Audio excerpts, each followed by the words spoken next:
Hello, Gemini, my little angels, my chatty ones. I am really happy to be with you. I'm doing these live this month just so I can give you the information and afterwards I can answer questions, specific questions you may have. Because I don't get a lot of people watching my monthlies and I must be doing something wrong. So I'm opening it up live so that you guys can tell me what you actually want to get out of these. So you've got a lot of Aries energy in your 11th house of hopes and dreams at the beginning of the month. So today until the 4th, you've got your working life, the way you communicate and think, what you love, what you want to heal about yourself and in others, and what makes you comfortable, all working on your hopes and dreams. So use the first 4 days of this month to really go after what you want. On the 4th, we've got the new moon in Taurus, and I've made a separate video on this. Have a look at that if you want to go into more detail. But the important thing is that it happens, hello Nat, the important thing is that it happens in your 12th house of spirituality and spiritual strength. Now, a new moon is when the moon pulls energy in, so you're flooded with Taurus energy, which is money, sex, stability, luxury, career, work, finance. Uranus is also sitting there, so doing things in an unconventional way. And spiritually, you're going to feel like you can do anything that you want. You can overcome obstacles. If you're a scriptwriter and Hollywood has always rejected your script, and it's like, I will never get accepted by Paramount, because only a handful or a certain number of people manage to get their foot in the door in that kind of industry. If you push it in the first 4 days of May, the unlikely becomes likely, and you're very likely to get your communication, your text, your desires, your hopes and dreams that you've been working on for ages and that you want the world to see, those will come true. On the 7th, Mercury, your communication planet and your ruler, moves into Taurus in the 12th as well, with your midheaven, with Uranus and the Sun. So you're thinking along spiritual lines. If you don't know what you're doing work-wise and you have no clue, you know you're unhappy, but you don't know what to do instead, then with those things sitting in your 12th house, try and incorporate a spiritual practice in your life. I know that sounds very unpleasant to a lot of you. A lot of you will say, well, how's spirituality and my work connected? I'd rather go to the job center and see what's actually out there. No, rather than going externally and looking for what's out there, look within and see what you really want to do. Do you want to be a fashion designer? Do you want to be a hairdresser? Or do you want to be an orthopedic specialist? You won't know unless you have a spiritual practice such as meditation, and that's really going to help you out. There are so many different forms of meditation. There's transcendental meditation, mindfulness, Zen meditation, Buddhist meditation, Nichiren Buddhism, where you chant. You've just got to find the one that works for you and that makes you feel like you have a connection with something bigger. That's how I got this job. In my meditation, it said one day, take your daily tarot reading and put it on YouTube. I had no idea about YouTube, and it's turned into my job. So really, the first week, listen to your hopes and dreams from your higher self.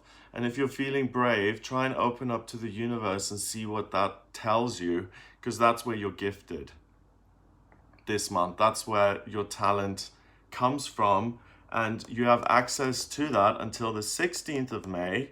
On the 16th, Venus, the planet of love and beauty, joins that 12th house. So it's about, what do I love to do that's outrageous, that society doesn't encourage me to do? And you have the strength to overcome obstacles and to put yourself in a position where you're doing what you love, even if society says you can't do that. So this is a great time for, I wish the elections in the States were on, because this is a great time for a female president. Hello, hi, greetings back from England. It's nice to see you. Also on the 16th, Mars, the male principle, goes into Cancer in your second house. So you start to think about how you can take care of yourself better by accumulating more wealth and finances. So the first half of the month is about really getting your strength and your spiritual powers kind of sucked up and revving your wheels, and then being able to use those. Taurus is money, remember, and using all of that energy to apply it to something which is then going to nurture you financially. And having money is a type of security. Money is not your security in life.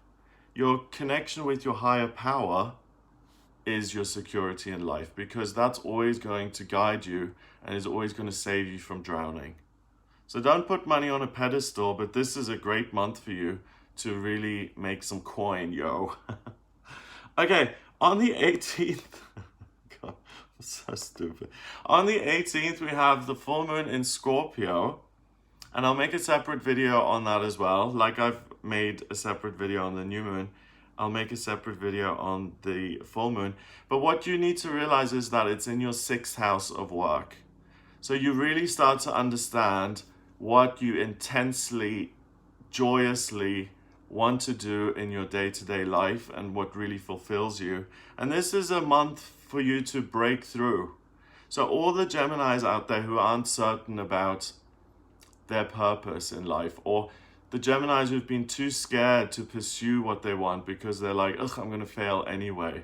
Or you've listened to your ego, which says you're going to make a fool of yourself. Just have that normal, quiet job, because you're never going to succeed anyway. This is the time to strike, and to strike hard. On the 21st, the Sun and Mercury go into your sign of Gemini. So happy birthday, first of all. You feel totally in your personality. You feel totally empowered now. And your ruler is in Gemini too. So the way you think, everyone is going to have a Mercury in Gemini. So everyone has to kind of adjust themselves to the way you think. You don't have to adjust because you've always thought this way. Peace to you as well in Melbourne. You've always been quick. You've been witty. You've been able to put things together. You're adventurous. You're curious. And the last week of May really allows you now to take all of those fears and blockages that you've experienced, to bulldoze through them and to open your own doorways of opportunity and to gallop on through. So that's what I get for you in Gemini. Any questions on what's happening for Gemini? As I see it, your main strength is your spiritual power and your power to overcome obstacles in the real world. Sexism, racism, homophobia, transphobia, Islamophobia, whatever it may be. And to really be in touch with your true self and to know what it is you really want to do. Any questions, guys? No? How would you deal as a Gemini with conflicts at work? You will intuitively know how to handle situations which you otherwise wouldn't be able to handle. Because all of that spiritual strength and energy you've got, you'll naturally be fed the peaceful answer that's going to unwind and diffuse the tension with problems at work and problems with co-workers in your career. And you're going to be able to diffuse it rather than blow things up even more. So keep speaking, keep being open, honest, communicative. Take it head on, face it, but don't worry about making things worse for yourself. You're not. You're very welcome, Lena. Have a wonderful month. If you'd like a personal reading with me, please get in touch via my website. It's gregoryscott.com. Click on the readings tab to audio reading, and I will speak to you next month. By the way, watch these for your sun sign first, then for your rising, and then finally for your moon. Awesome. See you later, guys.